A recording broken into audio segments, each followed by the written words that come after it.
Hello and welcome to the Let That Shift Go podcast. I'm Noel. And I'm Lena.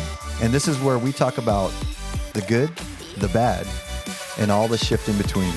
We'll just talk mad shift. Let's get into it. And on this week's episode, why doesn't this shift make sense? Yeah. Sometimes we're just confused. We get to a point where we feel stuck. Yeah. You know, we feel like we're just sitting in it. But first, let's get into these skin deep cards. All right, let's do it. You want to go first? Sure. Okay. If you could change one thing about the way you were raised, what would it be and why?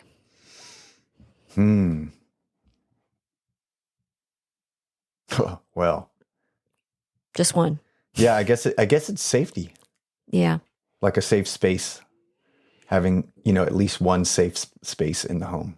Yeah. Because you can't expect it to always be safe. Yeah. But I think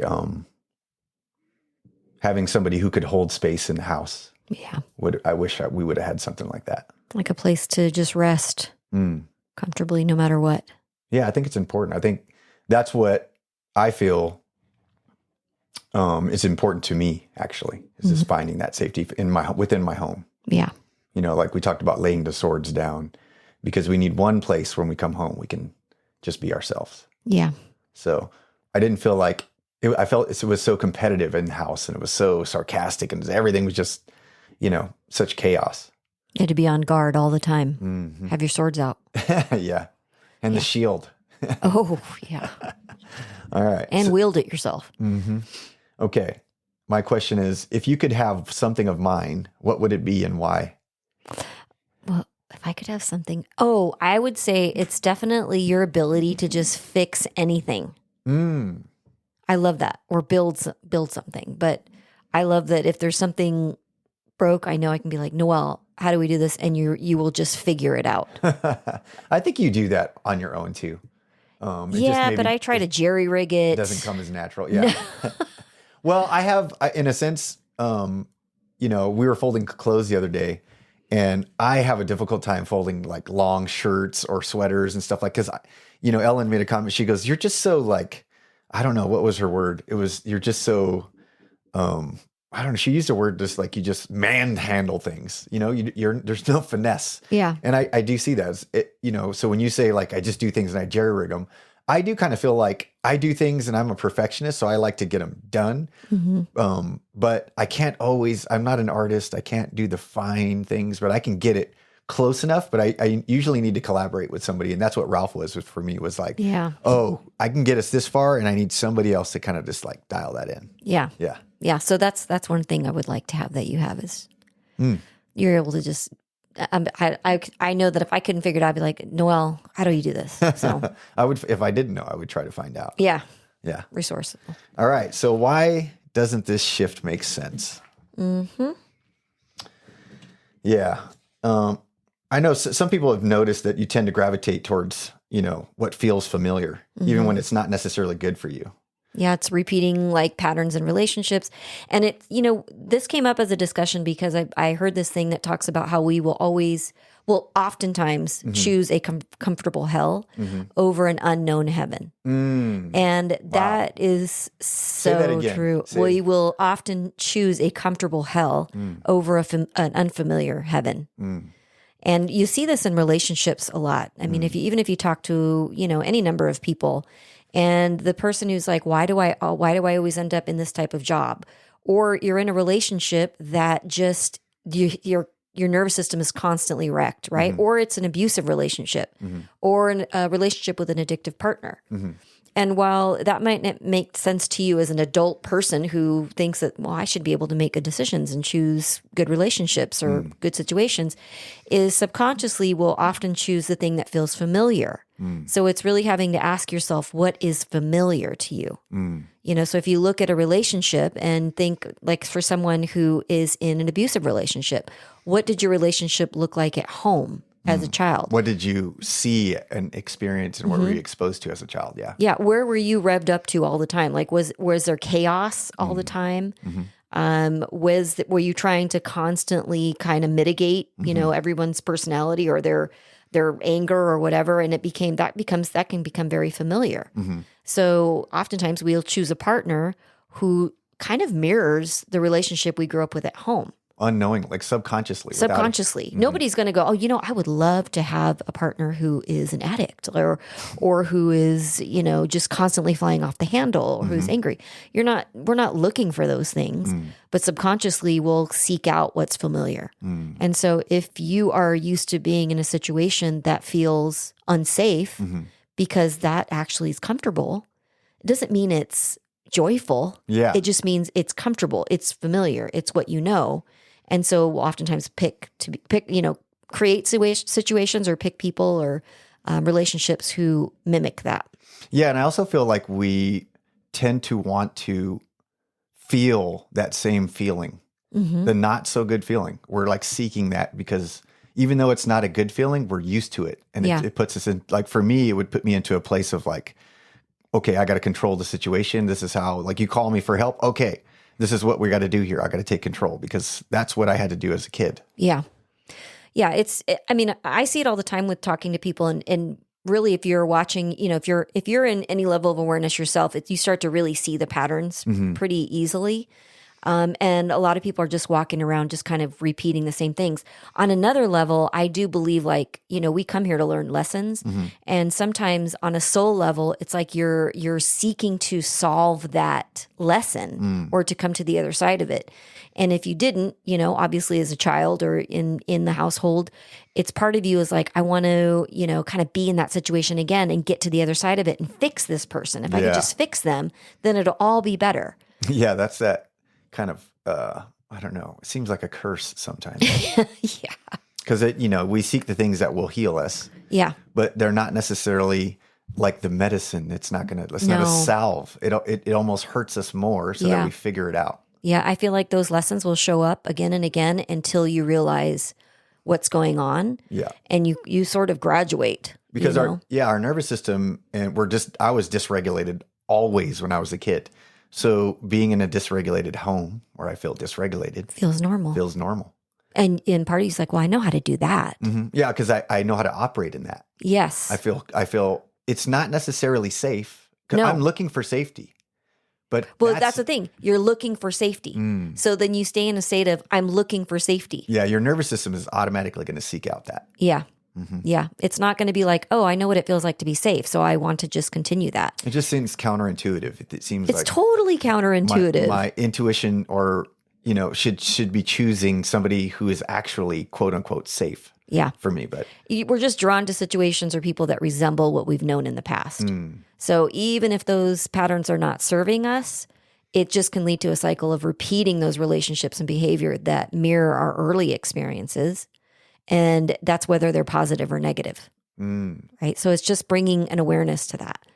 But how do you do it, right? Because it does require kind of a deep level of self-awareness. Yeah. And I don't know, I think a lot of the things that we talk about on this podcast of coming into an aware state, how do we do that? Well, a lot of times you can just check in with your body like we've talked about in the past. Is when you feel triggered or you feel like something, there's something really unhealthy going on, you'll feel that kind of anxiety, panic, rage, whatever that's going on in your body. And being able to check in with that and really do the RAIN method, right? Which is recognize that something's happening, allow the feeling to be there, and then investigate, what is this about? When was the first time I've ever felt this? Go to the source of it. Go to the source of it and nurture it. So it seems very simple, but at the same time, it's not when you're in a reactive pattern and you're just constantly reacting to your environment. Yeah, your brain's wired for survival. Yep. And So until you fight find those ways to be able to find some stillness, some space in between the stimulus and the response, you'll constantly just be in reactivity instead of being able to respond appropriately. Yeah, I find it's like, choice mapping where you get to a point where you got to make a choice. Yeah. And you're going to go to like, oh, this is familiar and safe, and this is what I'm used to. And I'm going to keep doing this because I've been able to manage this so far. But then you might wake up 10 years later and be like, why am I stuck still in this? doing this over and over? Yeah. So, how about for you? Have you noticed any patterns in your life? You talked about wanting to be in a safe space. Yeah. Growing up, I feel like, what's most present with me now is I've been doing a lot of deep, subterranean work, just going in on that inner child and all that stuff. And, the mother wound is like one of the big ones, but it's also, I feel like everybody as a whole, or just people, this my community or my family, I kind of felt like there's a lot of things happening and people all saw it, but nobody saved me. Yeah. Nobody came. Nobody told me, hey, I know what's happening. Are you, it kind of felt like everybody just ignored it and kind of brushed it under the rug. Mm-hmm. And so I feel that pattern today, it's a trigger for me. Yeah. When I feel that my feelings are being invalidated or people don't understand why I feel the way I feel, it doesn't feel safe. Yeah. It brings me back to that as a kid, feeling helpless, watching my mom getting beat up or whatever it is that was happening. It was like, I felt so helpless and I wanted somebody to come and save me and help me. And so that never came. Yeah. And so as an adult, it's kind of that repetitive pattern of like, okay, I'm not comfortable with a certain situation. I'm feeling just totally dysregulated. I don't know how to handle this. When I started to go and do the rain technique, I started to recognize, what is this really going on with me? Mm-hmm. And I just started allowing it to, feel it all. And it was like, I have a hard time asking for help. That's one of my biggest flaws, which is why I know how to fix everything, because I'm going to figure it out myself. Yeah. So I'm recognizing that while it has been a trait that maybe you would like to have, mm-hmm. the cost to get there was grave cost to get to that place. Yeah. It's a lot of by yourself, trying to figure it out, feeling all alone in it, and just, I got to get it done. I got to get it done. I got to get it done. Well, what I'm noticing too is like when you were talking about this particular issue, right, with wanting to feel safe and realizing now that this is based on a deep hurt. Mm-hmm. Before the work that you've done, mm-hmm. what I would see was, that you would just kind of be angry mm-hmm. and then take it out on everyone. And then, so that was the reactivity. Yeah. Right. So it's like, well, how did you deal with it? Well, then you would get angry because there's this trigger here, and that trigger would lead to the gunfire. Yeah. Right. And now the thing is, when you go into it and you're like, what is this? What's actually going on? Well, now there's an opportunity to be able to work on it and to be able to recognize, okay, I'm feeling deeply hurt. Actually, I'm angry. Anger is usually covering up something, like sadness. Mm-hmm. And so now that you've been able to recognize what's really going on and address the sadness and be able to inquire, when was this? And now you can trace it back to like, actually, as a kid, I didn't feel safe. I felt like things were happening to me and nobody came to stand up for me. Mm-hmm. And that was deeply painful. Yeah. And now you're trying to nurture that part of yourself and bring it back. I would say you're so much less reactive and angry. Nobody's perfect, but there's a level of awareness on why that's there, which is the difference from someone who's just subconsciously, finding themselves in situations over and over, or staying in a situation that is constantly triggering them or constantly leading them into anxiety or depression or whatever that is, and down the spiral goes. So the difference is just having a level of awareness and then needing to do something about it. Is that easy? No. No, because my brain is programmed to, you can fix it, you can fix it, you can fix it. I'm going to call myself and You're Noel, how am I going to fix it? And so it's led me into, I don't know, it almost feels like a trap of like, that we talk about manifestation and thinking of power of positivity and all those things. And I try to stay positive that these things can happen for me. And I believe that. But at the same time, there's some universal truth that still remains, that you don't have control over anybody but yourself. Right. And I really believe that's the ultimate lesson for me, is that I need to let go of that. Yeah. And that I can fix anything. Yeah, that's kind of one of the issues. Like, you figure out what the problem is or what you feel the problem is in that moment of like, this is why I feel this way. This is what's happening for me. Yeah. And you don't get to change the other people that are involved. No. And it's like, well, if you just knew that this is what's happening and I don't, but honestly, the only person who can save you is you. Yeah. And Mike Field said something like, helping other people is an active neglect of yourself, or trying to help. It was something like that. And I was like, wow, I do always try to help somebody else. Or fixing other people. Yeah. And this one is not, it's been so wound up on trying to fix somebody else, but it's really just me. Yeah, you don't have control over anybody else. No, it's that wound that I need to really sit with and recognize that I am safe, you know, and the safety is within myself and holding space. How do I keep myself safe? Yeah, how do I keep myself safe? And because that's another tool that I'm just working on honing and getting, stronger and stronger. The safety is not in the hands of someone else. And if it is, then there's some work to do for yourself. Yeah. Because that's the thing. Like if for somebody who is in an abusive relationship or who is, in a job where they're constantly have to prove themselves. Yeah. And so they'll seek jobs where they constantly have to prove themselves.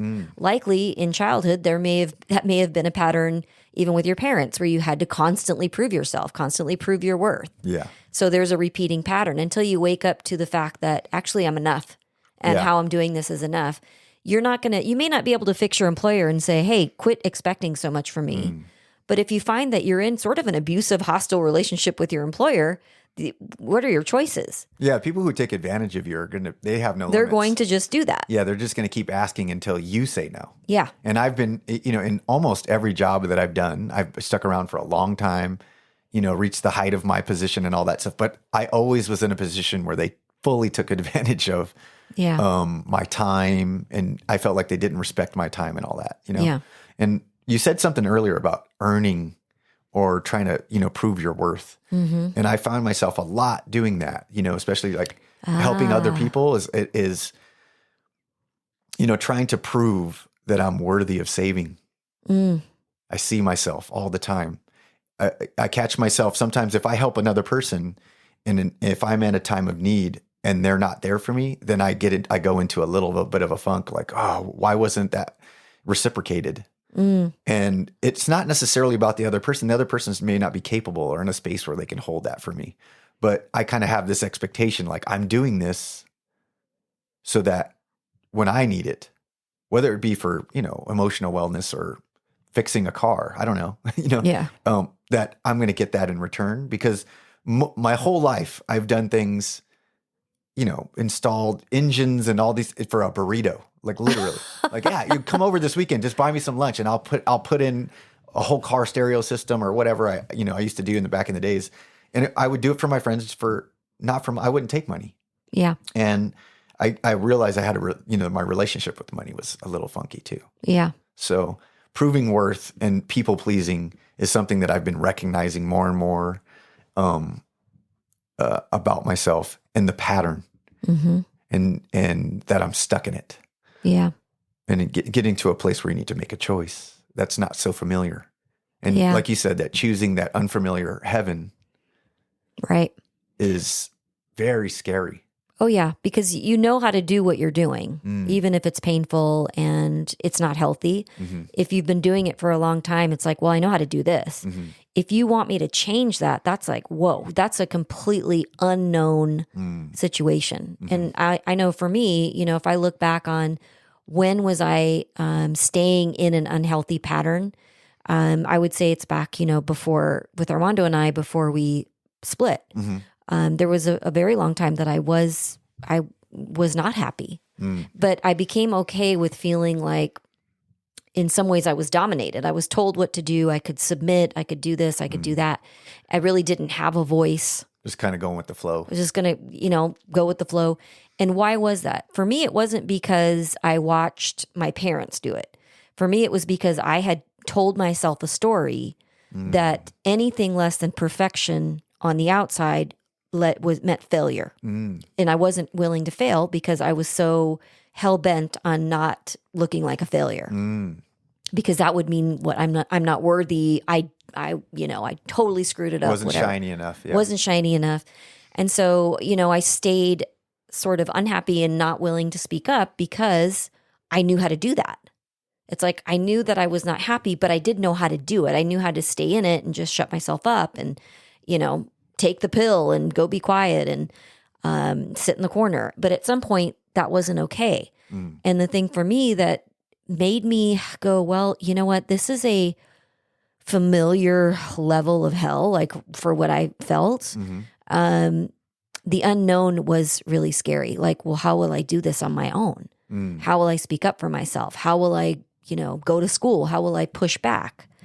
And for a while, I just tried to shut that all up, which led to depression because it was a lack of self-expression. And at some point, though, the thing that changed for me was, is this the relationship I want my daughters to emulate in their relationships? Yeah. To always submit, to always deny who you are, to just go with the flow in order to make everything look perfect. And there was no way I could say that was a yes. Yeah. And so that became a push to go into the uncomfortable zone, which was the unknown. I don't have any idea how I'm going to do this. I don't know if I'm going to. But it was so shiny. Oh, yeah, it was super shiny. It was super, you had everything. Everybody looked at. Yeah, I mean, I seen somebody talk the other day, and they were saying about how when you see people wear the diamonds and all these flashy jewelry, I just expect that it's real. I just take you for what it is. It's nice and shiny. But until somebody puts up one of those diamond testers, if there's no substance, it just all falls apart. Yeah.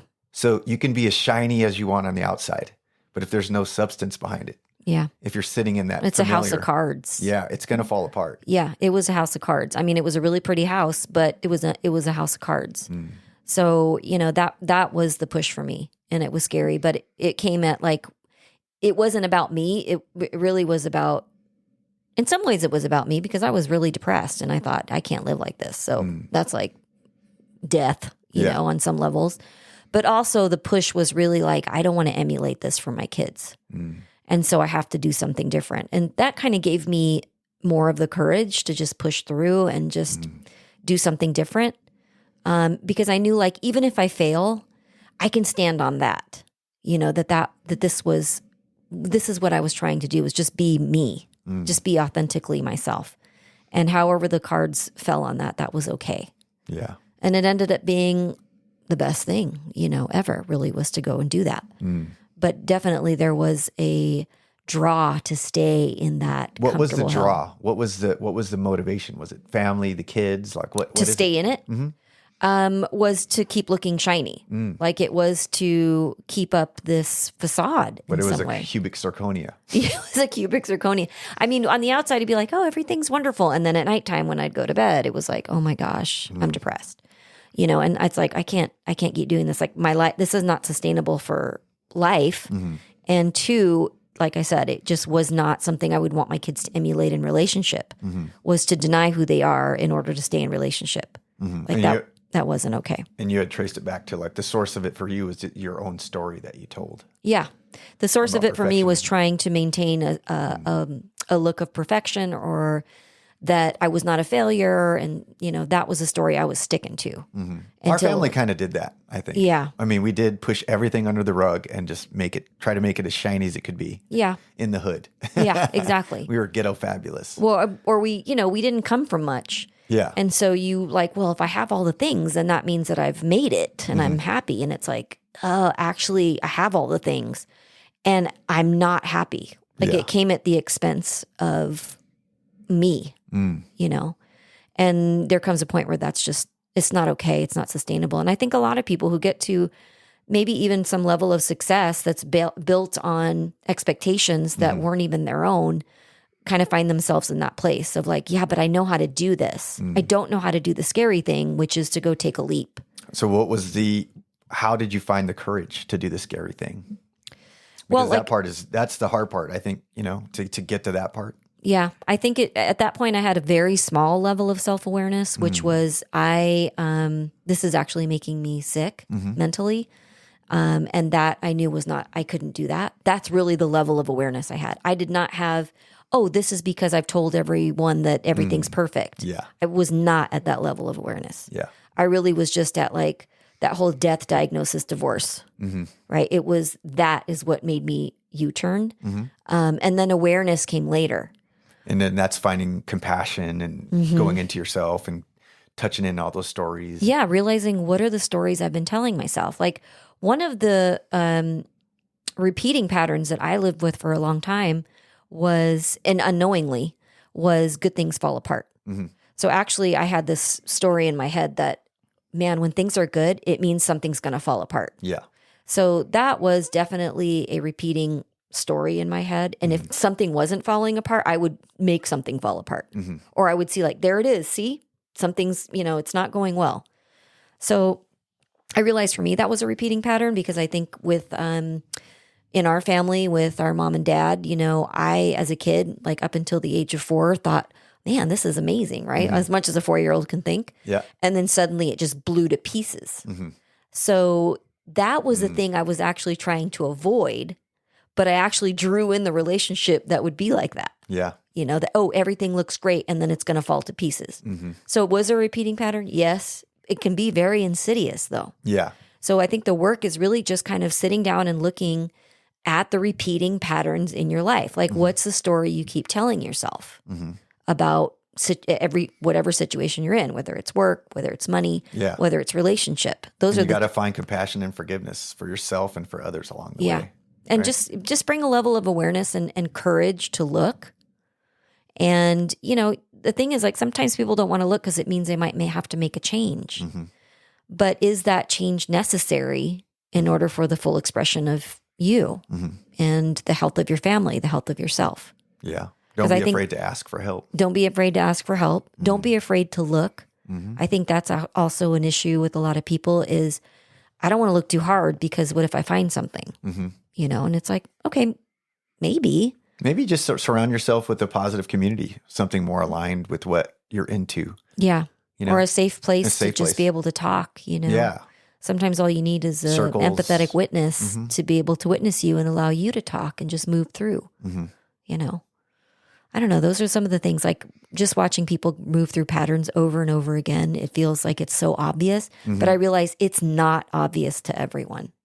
It's not obvious to everyone that they're moving through the same lesson over and over, sometimes with just different characters coming in. Yeah. The same kind of partners you choose, jobs that you choose, the money, losses, all of that is like, is this a repeating pattern and how familiar is it? Create new patterns. Yeah. Yeah. Find that positivity, believe in yourself because it's possible to have that growth. Yeah. To move past.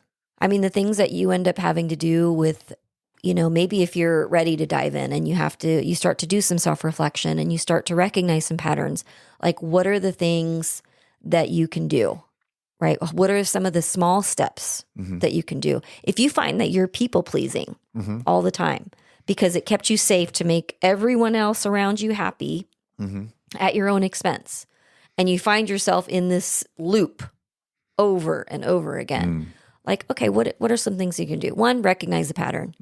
Recognize what is the feeling that's there and allow that to be there, right? The investigation is how familiar is this? When was the first time? Nurturing it. All right, cool, I've done that. Now what do I do?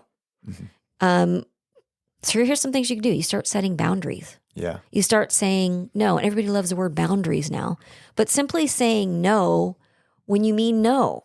Yeah, the boundaries aren't for other people. They're actually for yourself. Yeah. Your own personal boundaries because you can't control other people. So I always assumed like setting boundaries. Well, I'm setting a boundary for you. You can't do this to me. Yeah. That doesn't work. Yep. Because nobody, I've found that to be absolutely false. So you must set your own boundaries and be gentle with yourself. What does that mean for you if you say you set your own boundaries, not setting a boundary for someone else? Because I haven't in my mind what that means. But what does that for mean? myself, I see it as, I would interpret it as setting my own, knowing my own limitations with what I can handle and not handle. And, sticking to those, setting a boundary for myself. Well, if this happens, if this made me mad that somebody asked for this, the next time I need to set a boundary for myself. Don't always say yes. If you have other things to do, don't say yes to this person because you need to prioritize yourself. You got you have so much stuff to get done for you. Yeah. But I never say no to anybody who's asking. Yeah, that's the thing. Is like when I picture setting a boundary now, what I realized is because I would say yes all the time to things, and and then I'd be like, why am I doing this? I don't want to do it. Well, then why? Nobody wants you to do it when you didn't want to do it anyway. Yeah. Right. It's the energy of that exchange is not good. Yeah. So pretty soon it was like, okay, I recognize that this is a thing, this people pleasing and wanting things to look perfect and do this, and that was unhealthy for me. And saying no and just saying, you know what, I'm not available that day, or no, I can't host this or do that, was okay. And I did it because that's what felt that's what felt like was taking care of myself. Yeah. Did that always feel good to my nervous system in the beginning? No. Because that's the familiar. Yes, because the pattern was that you do it to make other people happy. So it did take some repatterning where I had to realize like, oh, actually it's okay to take care of myself. It's okay to say no to things that I don't want to do. Yeah, it definitely gets easier to say no. It does. And the other thing is like letting go of what someone thinks about that. Because actually what they think about it has nothing to do with you. Well, also, don't over-explain why you can't do something. Yeah. Because then you start to get into the place where you're proving your worth and all these things that Oh, yeah. I mean, I remember. That was my pattern. I would send like if somebody's asking, I send a text, no, and I'd be like, because blah, blah, blah, blah, blah. And then I looked at it and I was like, no, delete. No, I can't, but here's another day that would be okay. I don't have to explain it. The reason I'm explaining is because I feel bad. That has everything to do with me. It doesn't really have anything to do with the other person. And so it's not my responsibility to worry about what everyone thinks about me saying no. That's the people pleaser. That's the part where you have to repattern that and be okay with that you took care of yourself. That was enough. That's like, this is the boundary that I'm setting is, am I taking care of myself in this situation? Yes or no? Yes. Then that's enough. That's all it needs to be. Yeah. Is to just be able to do that. And then the other part of that is the same thing we're talking about is really just practicing assertive communication. Yeah. And I think that's where you talked about with not over-explaining. Yeah, not over-explaining, less is more, really focusing in on just how you feel. Yeah. And when you say no, don't give like a loophole. Yeah. Or don't lie. Just say, yeah, that doesn't work for me. Yeah. Don't over-explain and lie because you're creating a loophole. And if they, cinch their way into the loophole, that you're lying or something too. It's going to come across. Yeah, it's going to come across. It's going to come across. Also, when you do that, and you do it with love and you're totally present with it. And you're like, this doesn't mean I don't like you or don't care about you. It just means that I'm just not okay with it. Like I can't do it. Well, it's an opportunity for that particular relationship to grow a little. Yes. Because if you're feeling the discomfort that you have to say no, that may be just a little sign that says, hey, this person pulls a little too much from you. It feels like an energy vampire. Yeah. Yeah. Maybe it doesn't. Maybe. I mean, you don't always have to say no. I don't always say no. Yeah. But I know when it's in my heart, I'm like, no. Yeah. I know I got a lot of other stuff and I really want to say yes, but I've slowly been finding ways to say no. I'm not perfect at it. No, me neither. But people pleasing is a part of who I am. Yeah. Well, it's part of survival that we learn. Yeah, early on. It's a difficult one to let go of because it's so rewarding and for me, I get immediate gratification because I see the smile. It's like the best paycheck. Like all of that it's the best. But long term, it's not. No. Long term, we're avoiding and neglecting ourselves. Well, the other thing is, I think when we show up that way, authentically, like saying no, and it's not, I don't like you or I don't care about pleasing you. It's just, no, this isn't okay for me. And that's pretty much it. Is then it may give that other person permission to do the same for themselves. And they may be like, she said no, but it wasn't personal. I mean, my no is not personal. Yeah. And that might give them the opportunity to be like, I can do that too. I don't always have to acquiesce to every request. I can say no when it's healthy for me to say no. When I'm overextended, or I'm tired or whatever it is, it's just to be able to say no. And you're giving other people permission to do the same. You know, so like spread that instead of people pleasing to your own detriment. Yeah. It's just to be able to do that and do it with love. The energy of why you say no can be carried across as like, this is how I'm honoring myself and I'm honoring you because believe me, you don't want me to show up to this thing when I resent it, in some way. So don't do it. Yeah. Don't do it. That energy is not going to come across good. Yeah. And like you said, supporting yourself with supportive communities. Yeah. Is a big piece of that. Just opening yourself up to new experiences, new connections. Yeah. Create good routines. Yeah. Yeah. Rewrite your own story. You can do this with persistence. Yeah. It may not be easy. Yeah. Courage, persistence, healing, and growth are possible. But just be gentle with yourself and trust your journey. You are enough. You've always been enough. Yeah.